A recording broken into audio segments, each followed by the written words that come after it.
La crèche de Noël provençale est apparue au XVIIe siècle. Elle présente les différents personnages et petits métiers de Provence. Elle est montée à la Sainte-Barbe et enlevée après la Chandeleur. Elle ne doit jamais être placée en contrebas. Elle doit dominer pour être vue. Personne ne doit tourner autour car cela porte malheur. Après le repas de Noël, on y place le blé de la Sainte-Barbe qui représente le symbole de printemps et de renouveau.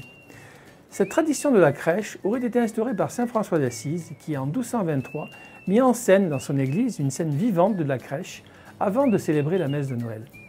Cela fut repris dans toute l'Italie avant de gagner une grande partie de l'Europe, dont la France. Par la suite, ces crèches vivantes furent remplacées par des crèches de figurines qui se développèrent en Provence et en Italie. La Révolution française ayant entraîné la fermeture des églises et l'interdiction de la messe de minuit, les familles provençales ont créé leurs crèches chez eux avec des santons en cire, en carton, en argile, avec l'accent mis sur les villageois, les petits métiers d'antan et la vie quotidienne. Le personnage central de la crèche est l'enfant Jésus, entouré de Joseph et de Marie, puis au second plan, l'âne et le bœuf qui soufflèrent sur Jésus afin de le réchauffer, et les bergers. L'ange Gabriel est souvent présent lui aussi. À l'Épiphanie, les rois mages sont ajoutés. Leur histoire est un mélange de faits réels et de légendes. D'après le Nouveau Testament, ce ne sont pas des rois, mais des mages, et leur nom, leur nombre et leur provenance ne sont pas précisés.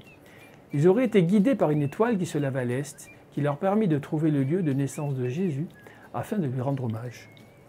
Les trois présents qui furent offerts, l'or, l'encens et la myrrhe, symbolisent trois aspects de Jésus. L'or pour la royauté, l'encens pour la divinité du Christ, la myrrhe qui embaumait les morts. Par le nombre de présents offerts, il en a été déduit que les rois mages étaient trois. Ce chiffre a aussi une symbolique car il évoque la Sainte Trinité. Dans notre région, vous pourrez découvrir le plus important circuit des crèches qui se trouve à Lucéram, avec près de 450 fabriqués par les villageois. Bonne découverte!